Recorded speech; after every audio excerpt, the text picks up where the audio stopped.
Over 100 years ago, one of the most trusted ways to determine your race wasn't a birth certificate, wasn't a family tree, definitely wasn't a DNA test, but it was a fingernail. Can you see your half moon on your nail? More specifically, the tiny pale crescent at the base of your nail, what we now call the lunula. Writers, scientists, doctors, and even judges believe that that one spot could reveal whether or not someone was truly white or secretly black.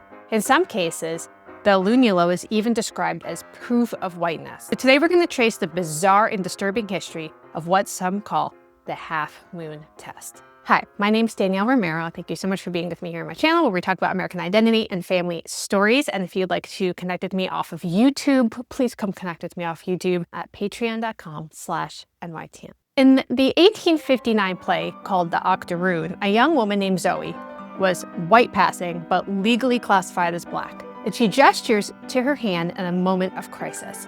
She says, "George, do you see the hand that you hold? Look at these fingers. Do you see the nails? They're of a bluish tinge." And George answers, "Yes, near the quick, there's a faint blue mark." Zoe believed that this mark disqualified her from marrying a white man. The stain is both physical and symbolic here. It's not even the law that damned her, it's her nail beds. This belief, though, is repeated in novel after novel after novel of the time. And another novel from 1900 called Senator North, a white woman scrutinizes the hands of her mixed-race half-sister, and she finds, quote, "a faint bluish stain at the base of the nails, the last stronghold of Negro blood."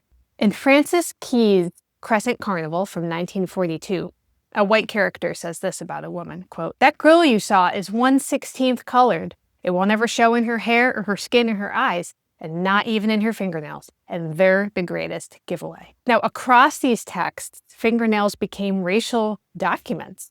Victor Hugo actually gives us the clearest explanation of this logic. He wrote a character who's trying to prove that he's mixed race, not black, and he holds out his hand, and he says, "Monsieur Commander-in-Chief, this black circle which you can see about my nails proves that I am sang Malay." He's saying I'm mixed race, not just black. This woman is stretching out his hand, offering it as racial proof, repeats again and again in literature, and then eventually in real life. Now, in 18th century racial science, fingernails were not a metaphor. They were a tool.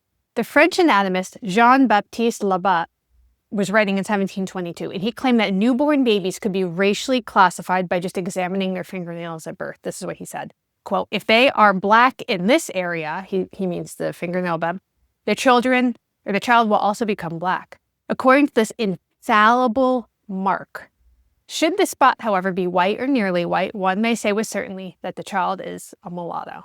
So this was based on the belief that all babies are born light-skinned and pigmentation only appears over time. So the nail bed was like an early warning system. This doctor wasn't alone.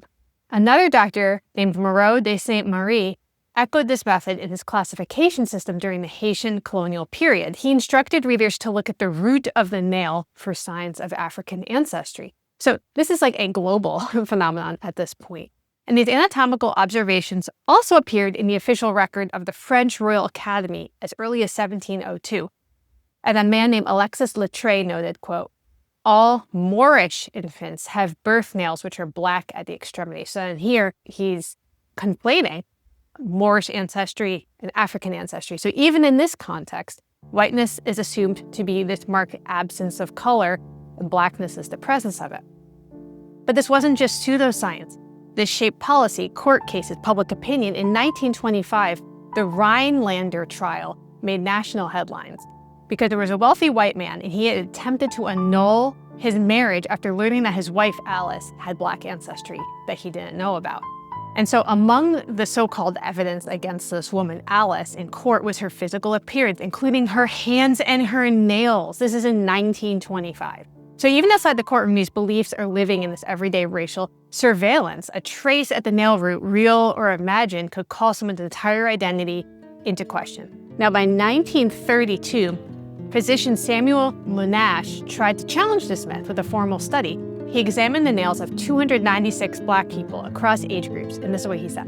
Quote, "There is no truth in the statement that Negro blood shows in the moons of any person." His conclusion was clinical, it was clear, but by that point the myth had already, gotten legs and run away, and it was now embedded in culture for, over 2 centuries. So there's no biological basis for the half moon test, but the obsession with it, I think, is what is intriguing to me. This is what I am interested in. I bought a book by Werner Sollors. It is one of the most incredible books. I will pop it up on the screen. And he has a whole chapter on this. This is where I got so much of this information. And he wrote that the search for racial difference is often focused on, quote, the indelible proof of the hidden vein within. This half moon on the nail became that proof. It was a silent mark, a stain, something that went beyond speech. And so if whiteness didn't need any evidence, blackness required this consistent, constant policing, even in the smallest part of the body. And the sign would vary. Sometimes it was a bluish stain, sometimes it was a shadow, an opal tint, sometimes it was ascribed, sometimes it was just like understood. But the logic remains. The body would betray its secret. And that was what it was. It was always about detecting blackness, not confirming whiteness. And that's why, as one text put it, quote, whites are people without marks on their fingernails. So the half moon test is gone, I hope. But I think the legacy isn't. And it reminds us how race has always been this visible, readable, decodable system. Even something as mundane as your fingernail was recruited into this larger system of racial classification and control. I think the real stain is it's not on the fingernail. It's the idea that identity must be proven at all. What I thought was interesting, I'm sure you immediately, like I did, looked down and immediately looked at your nails. I checked my kids' nails and my husband. They had varying degrees of seeing the half moon. I wish my nails looked good so I could put them on camera. But I have anemia. And I read that when you're anemic, you sometimes don't see that because your nails are just kind of paler, and so it doesn't show up. And so I don't know if that's what it is or what, but it's just interesting. So let me know, first of all, can you see your half moon on your nail? Let me know what you think. And if you'd like to hear about some other crazy, ridiculous, pseudoscientific things that we used to embrace and hopefully we don't anymore, watch this video about the pseudo-history about the Irish, and we will talk soon.